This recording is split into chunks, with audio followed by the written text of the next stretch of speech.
I don't know how to start this one because this episode was little different than the rest. The episode I'm talking about is episode 4 of Mortal Hunters 1200 decibels, or 1200 decibels, however you want to say thousands. Um, this one might be a little quicker than my other videos. I'll still give my impressions, my thoughts on everything, as well as the usual crack theories that I usually have, as well as what my thoughts are. This one was a little different. Not different like it had a lot of information, because there wasn't a lot of information conveyed in this episode. In fact, this one felt, I don't know, I can't really put my finger on it. Half of this episode felt very well paced, and then the last bit felt rushed. Like we went into another episode after the halfway mark. And this is still fine.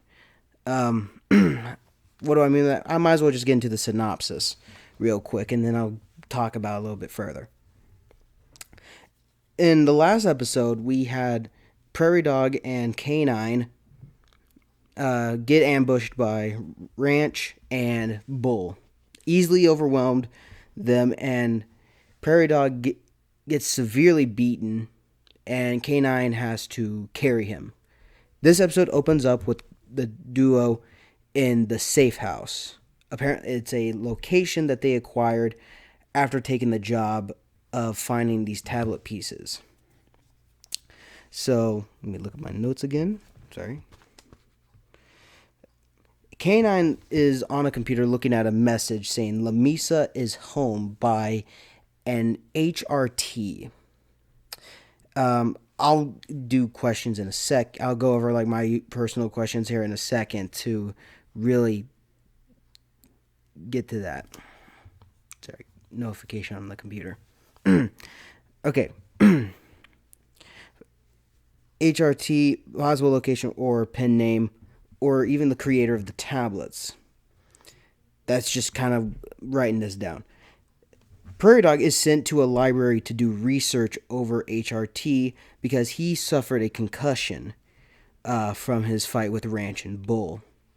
How the guy's walking around is beyond me, but we'll just chalk it up to sheer willpower and stubbornness.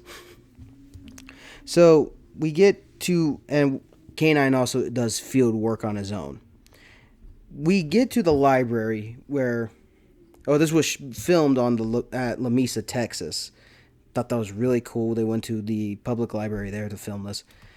Prairie Dog is clearly not successful in initially finding HRT as terms of an information. And one thing I really want to give credit to is the music in Mortal Hunters. Excuse me. If you guys don't know, they actually have their own composer of their own music for this series. I should have looked at the credits better to see who actually composed it, but it is all original. It has like a weird. I wanted to touch up on in the previous episodes too, but it's like a western, like a neo-western aesthetic type of soundtrack, and I love that type of stuff. I'm a big fan of westerns, and hearing music like that was very not nostalgic. It was great to hear. I'll just leave it at that. Prairie Dog finds an old records room. This is what I want to touch up on the music real quick. It reminded me a lot of L.A. Noire, the game by Rockstar. Whenever you're investigating, because you play as a detective in that game, and you have to search crime scenes, right? You have this pretty ambiance music playing while you're searching for clues and things to make note of. That's what it felt like for Prairie Dog in this situation. And I really like that.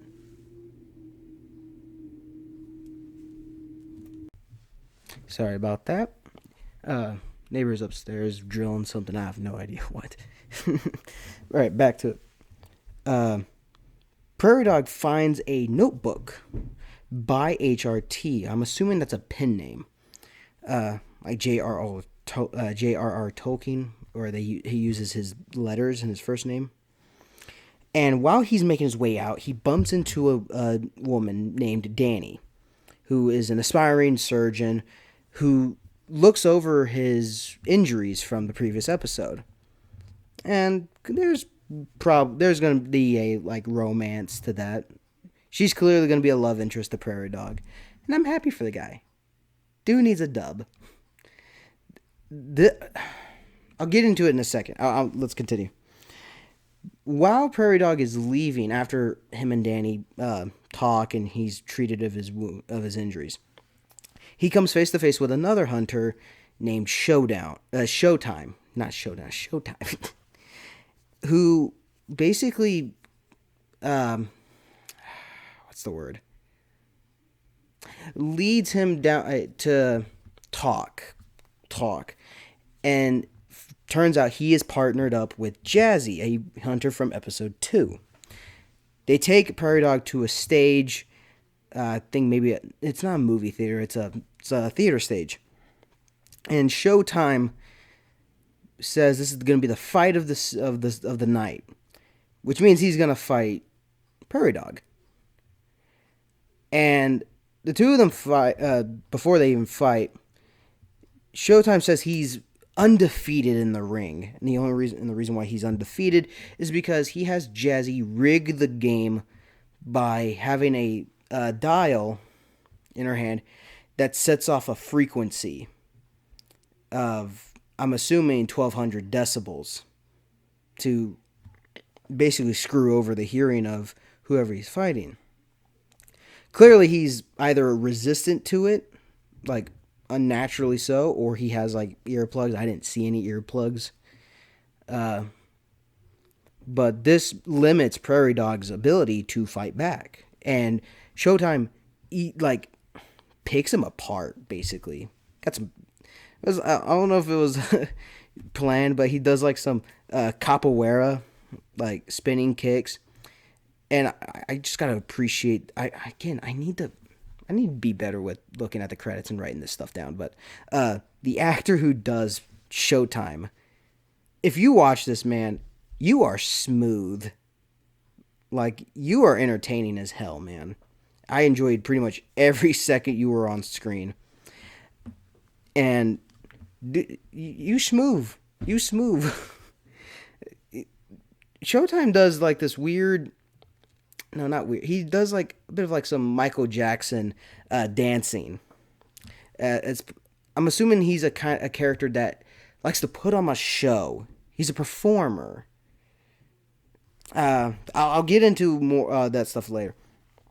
After he overwhelms Prairie Dog, Jazzy and him steal the book that Prairie Dog had, and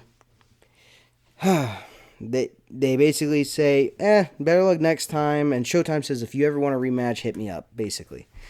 And it turns out, Prairie Dog is called by K9, who has been trying to reach him for hours, asking, where is he? Like, where have you been, man? I've been trying to contact you for hours. And Prairie Dog smiles, and he says, meet me at a bus station with ice and eye drops or whatever. It turns out he swiped a second book that Jazzy and Showtime took, and it wasn't the real HRT notebook that he had in the first place. So we finally get we'll call them the dog duo, actual win in this situation. And now let's talk about that's how the episode ends. There's no post-credit scene. There's no anything like that. Now my thoughts. Acting-wise, this was very good. Pacing-wise, holy crap, this escalated so fast. This is a 21-minute episode. This is less than episode 3. I think it's less than episode 2 or longer. No, it's less than both. And it feels like the first half I feel like is pretty well paced, and then it just escalates. When Showtime meets Prairie Dog and they get into the stage to fight, he just escalates it. Because he initially brings them to talk, but all just for the performance, I guess. And then he automatically assumes that Prairie Dog is disrespecting Jazzy while she's in the audience, or disrespecting the stage, and they get into a fight. Like, why are you escalating this? Where did this come from? That's my only thing with this. Is I don't think this was ever. You didn't need to escalate this. Clearly, it's the show that Prairie Dog can't catch a break. He is the underdog, and he has to go through a lot of tribulations to keep rising up. That's fine. But the pacing of this episode was odd, because it just ramps up so quickly. It's still a good episode, but episode 3 was like the peak. At least right now. Obviously, this is a weekly thing. As of recording this video, this was released at like 6 p.m. today. Like, it's going to be like probably every Saturday is what I'm assuming. And I'll probably make a video that day or Sunday, the next day. As of releasing this video, probably be midnight. So that's usually how I kind of schedule it. Regardless. Yeah, I don't think you needed to escalate the situation that hard. I don't think it was ever that deep. But clearly, Jazzy and Showtime just love a good show, and it seems like they don't hold ill will towards Prairie Dog at all. Sorry. Acting wise is fine. Again, the guy who does Showtime, again, I don't know your name, but dude, you killed it. You were very entertaining. And if you weren't entertaining, I don't know if you killed it. I like performance type characters that make the show, that make it over dramatic for the punchline. That's why I love Joker as a villain so much. Another one was Professor William James Moriarty in Moriarty the Patriot manga series, who, whenever he does the final problem, it's like treats it like a big stage. It's really cool. I like characters that have a bit of a little showmanship streak. He does this a lot with his little wide brim hat. And I like it. I like how theatrical he is. I love characters like that. It's good seeing Jazzy again as her interacting, though she didn't really do a whole lot. It's cool to see her. The new character, Danny, like I said, is most likely going to be a love interest for Prairie Dog. That's how they're going to build it up. And I honestly can't wait to see how that relationship builds up, which is funny considering Danny's actress, Lauren, and Prairie Dog's actor Matt are actually dating. Yeah, I'm most likely positive. And first of all, that's going to add some great natural chemistry, and I can't wait to see more of that. All right, now to my questions. Well, I kind of already answered one. Why did it escalate so fast? Clearly, it felt rushed, and it was like an unnecessary suffering for Prairie Dog. But I guess it works out in the end. So I kind of just already explained it. HRT, who is it? Because they actually had a book with HRT written on it, like embroidered on a leather bound book, I assumed this was an actual author. I tried looking it up, gave me like just a random book from another person, so that kind of went down the drain. I could probably dig more, but Sorry. But I'm not going to find it anytime soon. So clearly, it's either a possible OC for the story and lore, and someone who has a bigger connection. In the library scene, I feel like they got an idea from Last Crusade, because in Indiana Jones and Elsa go to this library to find a catacomb. X marks the spot. I thought that was if that was a reason for a reference, I liked it. If not, it's still fine. I don't really have a lot of questions for this one, but this one was still very fun. But it is very rushed. This one was a pretty rushed plot based episode. Not a lot happened in the first half, and then a lot, and then something happened. But it didn't feel as, I don't know, earned, I guess. Compared to episode 3, which I think is the best one so far, has a great build up and payoff with them finding the artifact and then being beaten by Ranch and Bull. I think that's a fantastic payoff. Here it's, I don't know. I guess they tried to find out a way to introduce these characters, Showtime and Jazzy as a couple and partners in this scavenger hunt race, and guess they couldn't really figure out a more, I guess, nuanced way to introduce them. It's not bad. Like I said, I enjoyed every second they were on screen, but it felt a little, like maybe could have introduced it a little bit better. I know that they have shorts that introduce the characters, that like previews,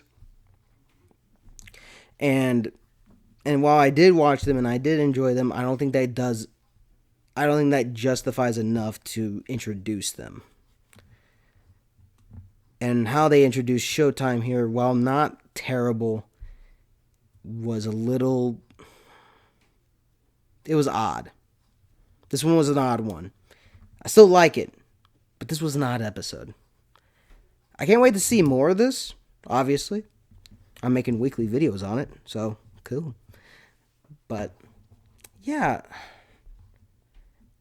As much as I know these guys, I'm going to try and do my best to make this as fair as possible. I remember back with my McMurray University Playfest and Direct Fest videos that I made a year ago, that it seemed like I had a lot of bias when I look back at those videos, and I certainly do.